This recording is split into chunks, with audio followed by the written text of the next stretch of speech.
안녕하세요. 나은의 교회 교우 여러분, 다시 또 맥체인을 읽습니다.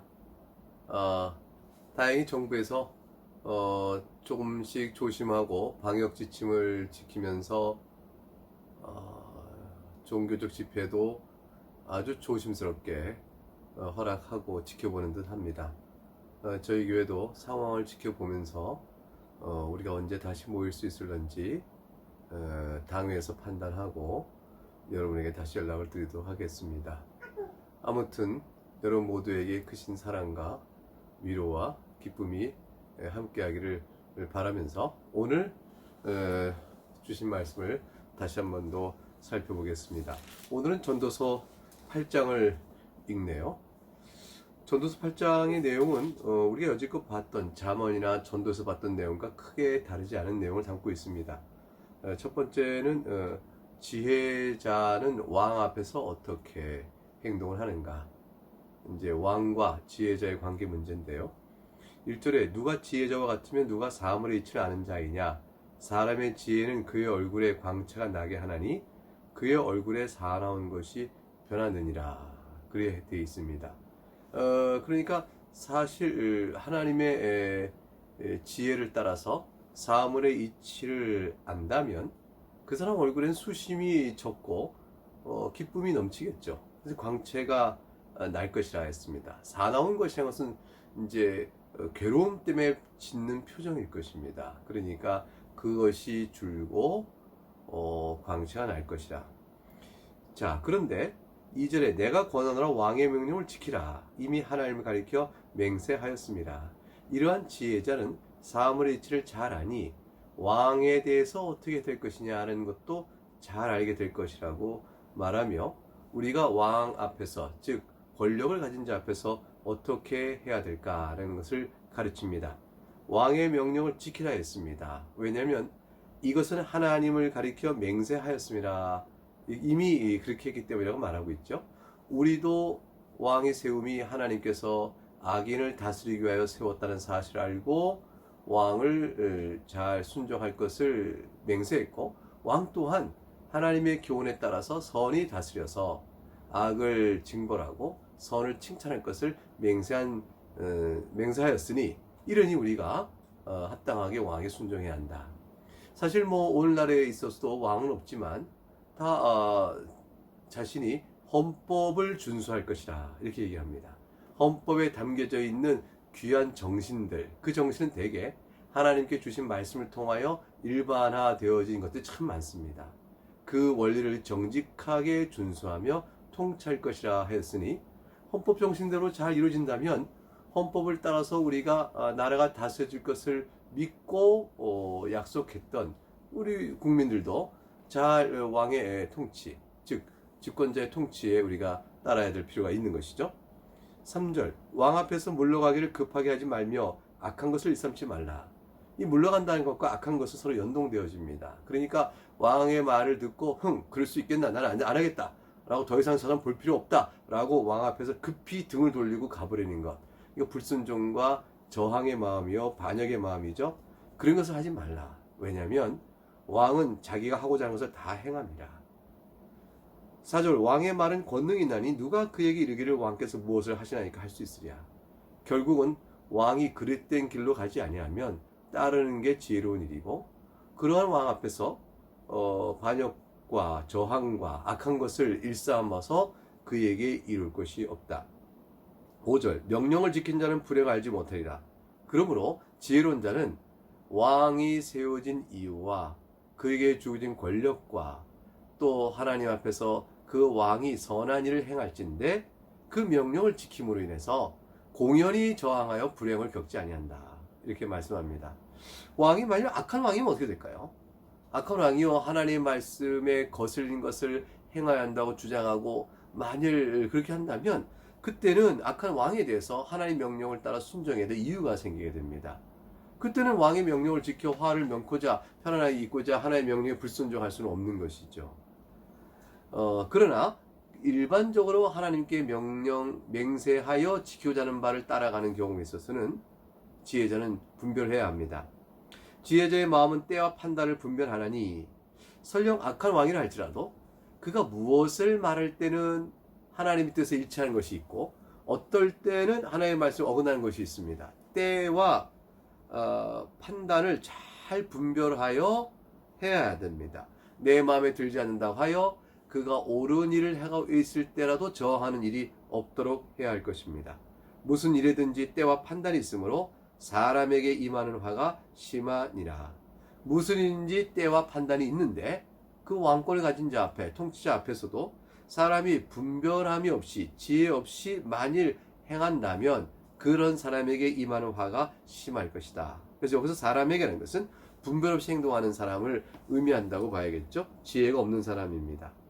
사람은 어떤 자인가? 결국 이와 같이 왕권에 대해서 하나님이 세우신 맥락 안에서 기본적인 통치 질서를 우리가 존중히 여겨야 한다라는 사실은 우리에게 좀 중량을 말해줘요. 사람은 결국은 굉장히 아는 것이 지혜가 한계가 있고 스스로 자신의 운명을 주장할 권세가 없기 때문에 하나님 앞에서 말할 것도 없고 하나님이 세우신 왕권 앞에서도 사람은 결국 지혜롭게 판단해야 될 것이 요구된다는 것이죠.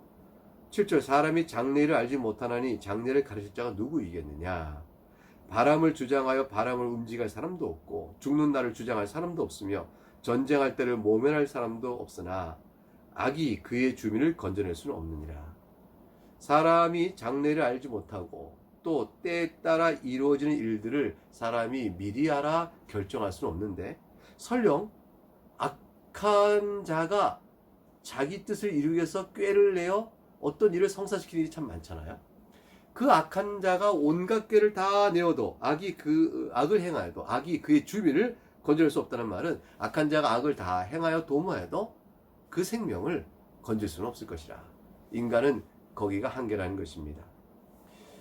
그러면 이 세상을 어떻게 살아야 될까요? 세상을 바라보니 사실 19절부터 이하의 말씀은 우리가 시편과 또 잠언과 또 전도서 곳곳에서 이미 봤던 것처럼 사실은 악인이 형통하고 의인이 어려움을 겪고 또 욥기 써본 것처럼 의인이라서 잘 되지 아니하고 악인이라 멸망하지 않는 그런 부조리와 모습을 보게 되는 것들을 얘기합니다. 이런 것들을 이제 9절 이하에서 말합니다. 그렇다면 그런 세상을 우리가 봤을 때 어떻게 해야 될까요? 어떻게 인생의 의미와 가치를 찾을 수 있을까요? 그 9절부터 살펴보겠습니다. 내가 이 모든 것을 보고 해 아래에서 행하는 모든 일을 마음에 두고 살핀즉 사람이 사람을 주장하여 해롭게 하는 때도 있도다. 악한 사람이 다른 사람을 주장하여 억압하여 해를 끼치는 일도 본다. 분명히 악을 행하고 있죠. 그런 후에 내가 본즉 악인들이 장사 지낸 바 되어 거룩한 곳을 떠나 그들이 그렇게 한 성읍 안에서 잊어버린 바 되었으니 이것도 헛되도다. 악인이 한평생 악을 행하고 잘 살다가 장사 지내고 거룩한 곳에서 성전을 떠나서 죽게 되는 것입니다. 그런데 그들이 살던 도성에선 그가 죽고 난 다음엔 그 사람이 했던 악행에 대해서 다 잊어버리고 그 사람 끝나버리는 거예요. 죽은 자를 다시 또 들그먹거리고 사람들 기억 속에는 그가 나빴어 악인이었어 말은 하겠지만 죽고 난 다음에 그 사람이 살아있는 다른 사람과 무슨 상관이 있겠냐는 거예요. 그러니 결국 망각의 세월이 흘러가죠. 헛된 것이라. 이 인생의 부조리가 있다는 것이죠. 11절 악한 일에 관한 징벌이 속히 실행되지 아니하므로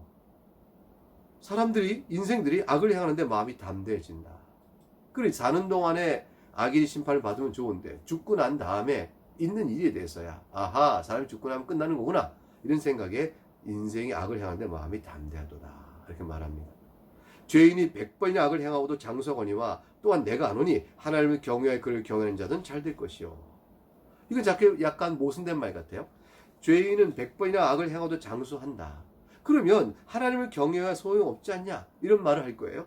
그런데 전도서는 다르게 얘기합니다. 죄인은 100번이나 악을 행하고도 장수하지만 또한 내가 아는 것이 하나가 있다. 그것은 뭐냐면 하나님을 경외하여 그를 경외하는 자는 잘 될 것이라. 그건 내가 믿는다는 것입니다.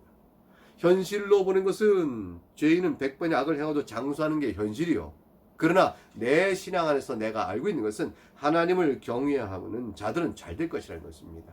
믿음의 내용과 현실 사이에 모순이요 일치하지 않는 부조화가 있지만 그래도 내가 이것을 확실히 믿는다, 안다 라고 말합니다. 그래서 13절에 악인은 잘 되지 못하며 장수하지 못하고 그날이 그림자 같으니 이는 하나님을 경외하지 아니함이니라.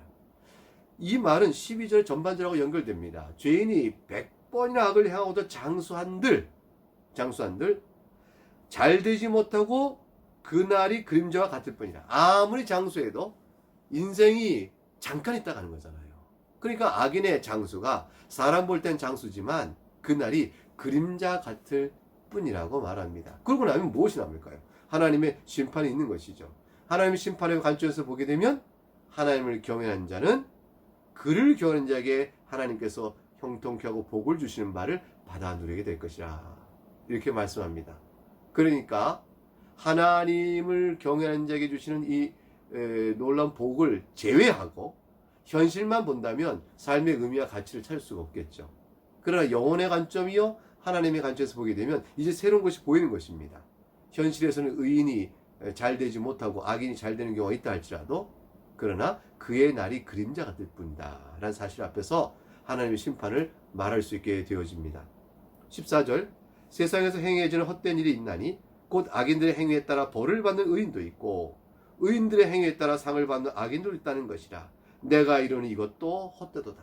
그러니 이런 세상을 보고 여기에 의지하면 무슨 인생의 의미를 찾을 수 있겠는가? 만일 인생이 이것뿐이면 헛될 수밖에 없겠다. 이에 내가 희락을 찬양한다. 그러니 이는 사람이 먹고 마시고 즐거워하는 것보다 더 나은 것이 해 아래에서 없음이라.